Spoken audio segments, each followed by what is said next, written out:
حاجات كده يعني مزعله كابتن محمود بكر. هو معايا على التليفون دلوقتي. كابتن محمود ازي حضرتك؟ بخير يا كابتن كريم، ازيك؟ مساء النور يا ابو الكباتن، اخبار حضرتك ايه؟ الحمد لله كله تمام الحمد لله. يعني ما ينفعش تحرمنا من صوتك الاسبوع ال15، مش هنستمتع بالدوري كده؟ والله هي جت كده بقى، مش عارف هتمشي ازاي، والله ما اعرفش. قول لي ايه اللي بيحصل؟ ولا حاجه، هو طبعا يعني انت عارف ان الكابتن جده كده طلع كلام غريب. انا ما يهمنيش طبعا كلامه، احنا بنتعرض لحاجات كده كتير، يعني مفيش مشاكل بالنسبه لي، يعني واحد وغلط مفيش مشاكل بالنسبه لي. تمام. انما المشكله اللي انا جوه المحطه، يعني لما ما لقيتش يعني الردود اللي المفروض تقول عيب يعني. رغم ان الكابتن مصطفى يعني حبيبي ومصطفى جمعه فانا قلت له انا مش قادر اطلع. استاذ مصطفى جمعه رئيس القناه. مش قادر اطلع لان للاسف الشديد ما لقيتش رد فعل بالنسبه للي حصل. بالتالي يعني انا ما عنديش اي قبول ان انا اطلع اذيع ماتش وانا اتشتمت في محطتي وبتاع وكلام من ده. فانا مريح الاسبوع ده لغايه لما نشوف اذا كان في يعني هتمشي كده يبقى ليها حل، هتمشي حاجه ثانيه ليها حل. لكن انا ماليش دعوه ولا بجده ولا باي حاجه، لان انا شغال في محطه ولازم المحطه دي يبقى كياننا من كيانها يعني. بس طيب كابتن محمود، اللعيبه بتزعل منك ليه؟ يعني انت بتبقى قاصد ان انت مثلا تسخر منهم او تقول افيهات عليهم بشكل مثلا يخلي فيه سخريه مع الناس، ولا ايه بالظبط؟ بص انا بقى لي 40 سنه بعلق. ايوه بالك لعيبه مصر واجيال كثيره جدا علقنا، بس هي عشان خصوصيه الفضائيه، قناه النادي الاهلي. فكله بيتدلع يعني، هو حقه راجل بيتنا وانا بشتغل بقى عنده. لا انت واخد بالك؟ لا الامور تختلف. انا متعاقد مع شركه مصر واخد بالك، واللي هي اصلا بتشرف على قناه الاهلي. وانا جاي راجل محايد، فاللي بقوله مع الاهلي بقوله مع الزمالك، بقوله مع الاولمبي، بقوله مع الترسانه، بقوله مع كل الانديه. فيبدو ان في البعض بيظن انك انت لما في المكان ده لازم تفرمل في حتت معينه. هي دي كانت مشكلتي. رغم ان الكل بقى لي سنه ونص انا مبسوط جدا وسعيد جدا معاهم وناس محترمه جدا. وعلى فكره جماهير الاهلي بتعمل لك دفء جميل طبعا. يعني عشان تبقى عارف، يعني بتبقى ماشي من عند مدرسه كده تلاقي الاولاد طالعين بيمشي عند كليه، تلاقي الناس تخش مطعم، يعني عندهم دفء كبير جدا. وانت عارف ان جماهيرهم كتير جدا، ودي اللي مخليه الواحد كان سنه ونص جميله، لان المردود بتاعهم كان بالنسبه لي كويس قوي. ما اعرفش مره واحده كده اللي في الافق يعني ايه، ما اعرفش. فانا واخد خطوه للخلف عشان بس اعرف ايه الحكايه مره واحده. طيب انا قريت على المواقع الانترنت ويعني شويه الفتره الاخيره ان جمهور النادي الاهلي زعلان منك ومش عارف ايه، هل الكلام ده صح يا كابتن محمود؟ تعرف زعلان ليه؟ خلي بالك مش جمهور الاهلي. ايوه ده بعض الناس اللي اصلا حالها بقى غريب. انا في عيد ميلاد سنه لثوره 25 يناير اللي جاي. ايوه نفسنا البلد تستقر. فانا بنقول ان القوات المسلحه شكرا، وان هي الصراحه عملت كذا وكذا وكذا فشكرا. ايوه واخد بالك؟ وان على الناس كلها لازم نلتزم بالهدوء ونحتفل بهدوء يوم 25، عشان احنا دلوقتي بقى لنا مجلس شعب منتخب وهيبقى لنا رئيس منتخب. فحتى اي حد معارض في الفتره القادمه للجيش او غير الجيش لازم يصمت، ويبقى فيه كلها حاجات سلميه. طلعت ناس عملت لي يافطه بتقول لي احنا نادي وطنيه مش طبلجيه. بقى جه الوقت اللي احنا لما نشكر الجيش بتاعنا ابقى طبلجي. بس انما مالهاش دعوه بالكوره خالص. ايوه في ناس مندسه في تجمعات النادي الاهلي رافعين يافطه مش عارفين معنى القماشه اللي فوقيها بتقول ايه.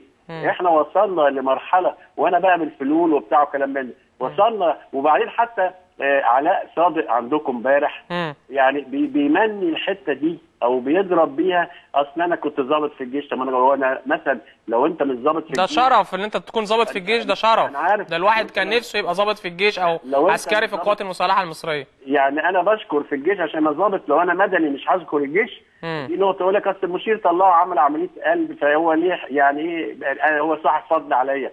انا شوف الكلام. يعني انا بتكلم من قلبي كمواطن، خلاص انا في المعاش ومواطن واعرف تماما حجم الاعباء اللي شافها القوات المسلحه، واعرف تماما السلبيات اللي عملها وازاي اعدل، واعرف تماما ان شباب 25 يناير اللي فجروا الثوره في 25 يناير ثم اتعدلت الامور في مصطفى محمود، ولولا ثوره مصطفى محمود ما كانش امور كثيره اتعدلت، واخد بالك؟ وطالما الامور اتعدلت والجيش خلاص حط خريطه طريق، يبقى اي حد يتكلم دلوقتي يبقى مش عاوز مصر تبقى مستقره. ده اللي انا بقوله. يطلع يعمل لي يافطه احنا وطنيه، فانا بقول له يعني النادي الاهلي مثلا وطنيته دلوقتي بيشتم الجيش. فالناس اللي رافعين اليافطه دي لا يمتوا ابدا ابدا باي حال من الاحوال، مش للاهلي ولا للارتس ولا لمصر حتى، مندسين. طيب عايز اخرج من انما هم ما بيهاجمنوش فنيا. ايوه، ما بيهاجمنوش كذا، انما هي دي الحته الجديده، التقليعه الجديده اللي طالعه. يعني ازاي انك انت بتقول على الجيش، اما علاء يقول لك اصل بقى بيقولها مجامله.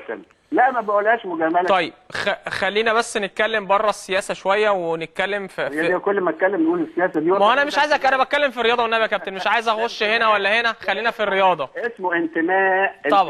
طبعا كلنا منتمين لمصر وبنموت في مصر بلدنا طبعا، محدش يقدر يتكلم في النقطه دي. خط احمر طبعا، الجيش خط احمر والبوليس خط احمر، ولازم نعود مره اخرى لثوابنا. تمام ماشي. طيب كابتن محمود، شايف مستقبلك ازاي مع قناه النادي الاهلي الفتره اللي جايه؟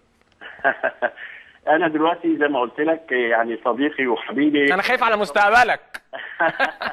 ما جبتش مجموعه. المشكله ان دلوقتي يعني انا على الهوا اتهنت.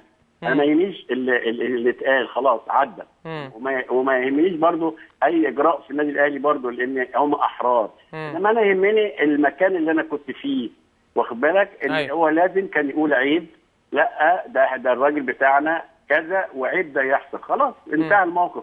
انما لما انت تتهان وبعدين ما فيش حد يقول عيب، وحتى في بعض البرامج ملك ولا كتابه الناس بتخش ساعات بتخبطني، فما فيش حد يقول لها لا عيب.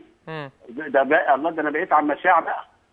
فانا طبعا لازم باخد خطوه للخلف وابص ايه الحكايه. انا راجل كنت حلو وجميل معاهم ومفيش حاجه، والناس، وعلى فكره الموقف دوت حسسني يعني بدفء كبير جدا جدا جدا جدا، وان الناس كتيره جدا جدا جدا كلمتني بطريقه اللي انا بقيت استعجب.